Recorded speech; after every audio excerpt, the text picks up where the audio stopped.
1, 2, 3, mulai Pin. Assalamualaikum warahmatullahi wabarakatuh.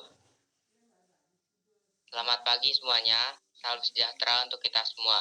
Perkenalkan, kami dari kelompok 2 yang beranggotakan Ajeng Sekar Lilang, Dery Nur Setiawan, Marcelinus Davin, Nazila Aurelia, Samuel Tagor Christopher, dan Vincentius Firdi Banu Putra.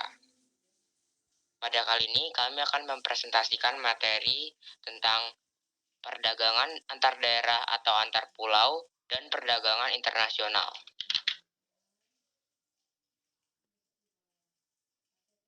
1.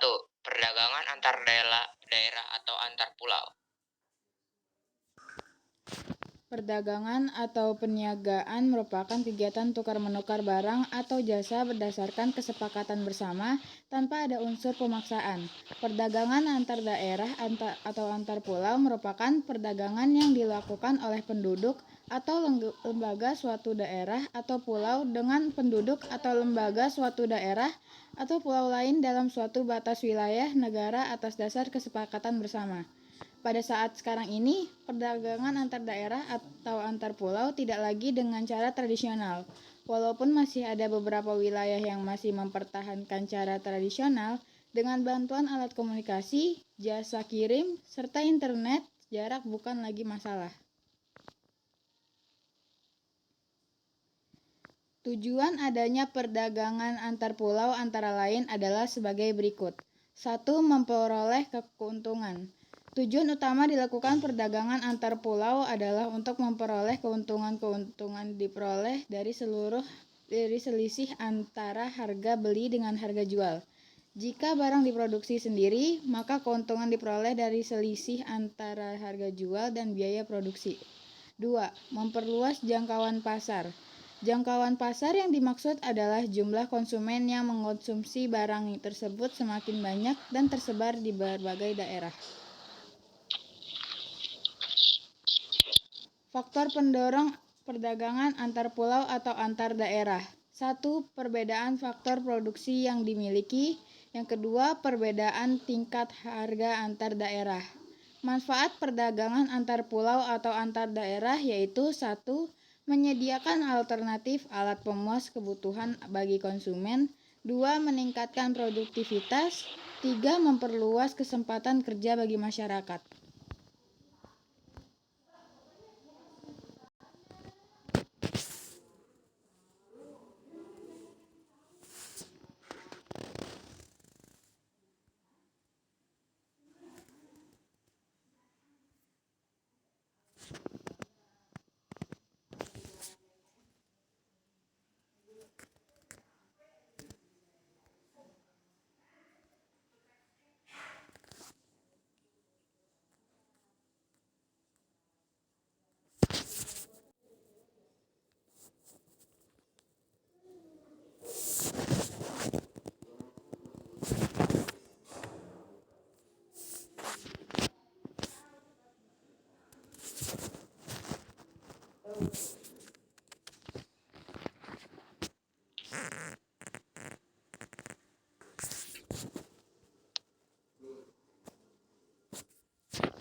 Kenapa, boy?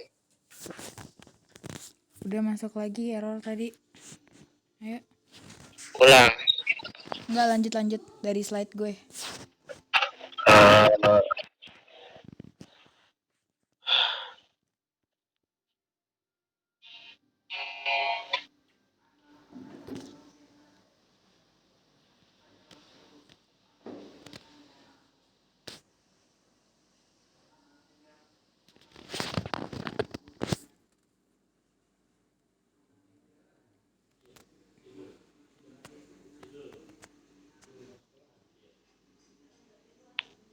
Lanjut habis gue siapa?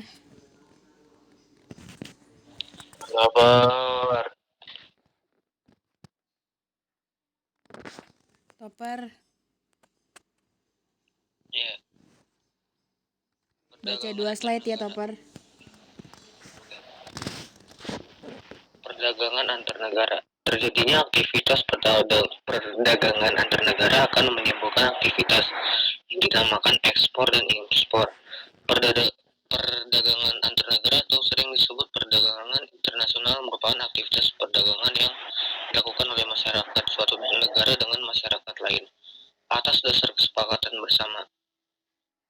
Ruang lingkup perdagangan antar negara berkaitan dengan beberapa kegiatan, yaitu perpindahan barang jasa dari suatu negara ke negara lain, perpindahan modal melalui investasi asing dari luar negeri ke dalam negeri, perpindahan tenaga kerja dari suatu negara ke negara lain, perpindahan teknologi dengan mendirikan pabrik-pabrik negara lain, penyampaian informasi tentang kepastian adanya bahan baku dan paksa pasar.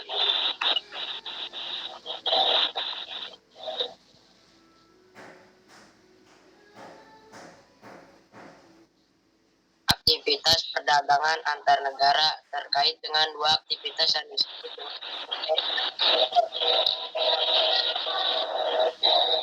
barang atau produk ke luar negeri.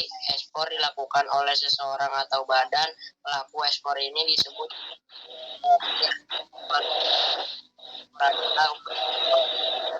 keuntungan devisa yang terkumpul akan digunakan untuk membiayai impor. Impor merupakan kegiatan membeli barang dari luar negeri. Seseorang atau badan yang melakukan impor disebut importir. Importir dapat menukarkan uang dengan kata uang masing digunakan untuk membayar barang yang diimpor, masuk dalam kelompok migas antara lain minyak tanah, bensin, solar, dan LPG. Untuk mendorong menerapkan kebijakan berikut. 1. Memberi kemudahan kepada produsen barang ekspor. Dalam kebijakan yang pertama ini, untuk meningkatkan ekspor, pemerintah dapat memberikan beberapa kemudahan bagi produsen barang ekspor. Kebijakan yang mendukung peningkatan ekspor antara lain berupa kemudahan mengurus perizinan serta memberikan pada produsen barang ekspor. 2. Stabilan nilai tukar rupiah.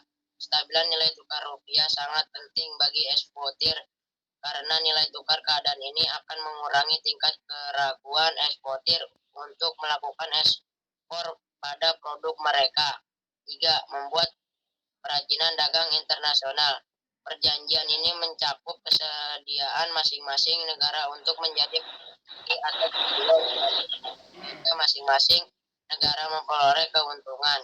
Penjual atau eksportir mempunyai pasar dengan perlindungan istimewa dari perjanjian tersebut. 4.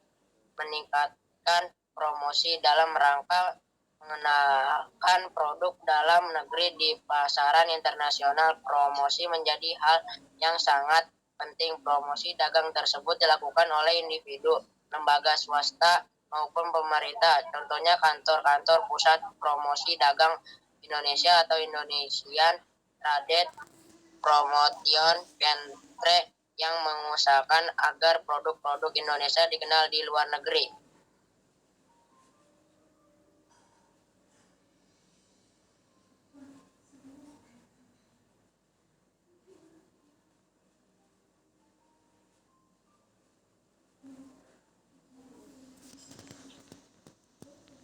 Faktor pendorong ekspor. Keadaan pasar luar negeri. Besar atau kecilnya permintaan dan penawaran dari berbagai negara dapat mempengaruhi harga di pasar dunia. Apabila permintaan di pasar dunia lebih banyak daripada penawaran, maka harga cenderung naik. 2. Kesulitan eksportir untuk menangkap peluang pasar. Seorang eksportir harus pandai menangkap dan memanfaatkan peluang pasar. Dengan kepandaian tersebut, mereka dapat memperoleh wilayah pemasaran yang luas. 3. Kondisi sosial, ekonomi, politik suatu negara. Bidang ekonomi, sosial, dan politik merupakan bidang yang terkait satu sama lain. Ketika Ketika ada ketidakstabilan pada salah satu bidang, maka bidang lain akan terpengaruh.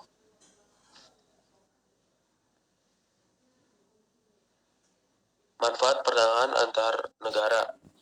Memperoleh keuntungan.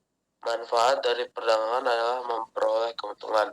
Dengan adanya spesialisasi, yaitu produk unggul yang khas di tiap-tiap negara, produsen dapat menghasilkan produk yang dengan efisien, memperoleh barang yang tidak dapat diproduksi di dalam negeri. Setiap negara memiliki sumber daya yang belum tentu dimiliki oleh negara lain, sehingga hasil produksi tiap negara pun berbeda pula. Banyak faktor yang memengaruhi perbedaan tersebut, antara lain kondisi geografi, iklim, dan penguasaan teknologi. 3. Menjalin persahabatan antar negara. Jalinan persahabatan antar negara menjadi hal yang sangat penting di era globalisasi. Adanya perdagangan antar negara akan lebih memudahkan terjalinnya persahabatan. Transfer teknologi modern. Untuk menggunakan barang-barang impor berteknologi tinggi, dibutuhkan pengetahuan dan keterampilan tertentu.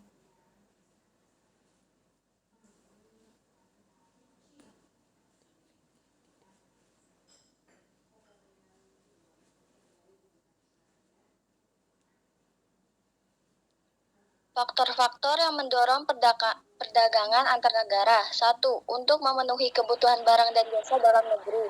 2. Keinginan memperoleh keuntungan dan meningkatkan pendapatan negara. 3. Adanya perbedaan kemampuan, penguasaan ilmu pengetahuan, dan teknologi dalam mengolah sumber daya ekonomi. 4. Adanya kelebihan produk dalam negeri sehingga perlu pasar baru untuk menjual produk tersebut. 5. Adanya perbedaan keadaan seperti sumber daya alam, iklim, tenaga kerja, budaya, dan jumlah penduduk yang menyebabkan adanya perbedaan hasil produksi dan adanya keterbatasan produksi. 6. Keinginan membuka kerjasama, hubungan politik, dan dukungan dari negara lain. 7. Terjadinya era globalisasi sehingga tidak satu negara pun di dunia dapat hidup sendiri.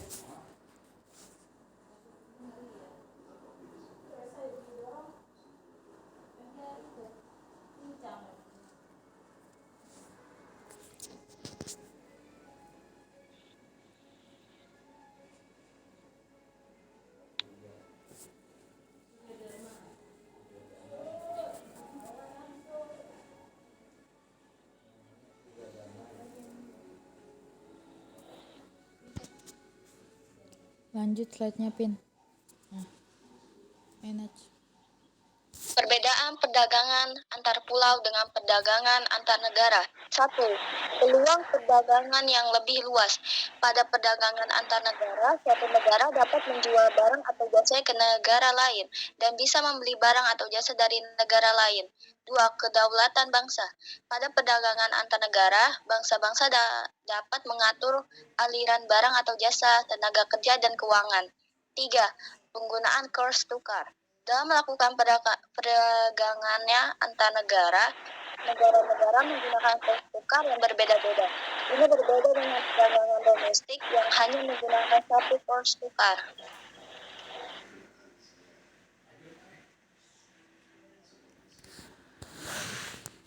Oke.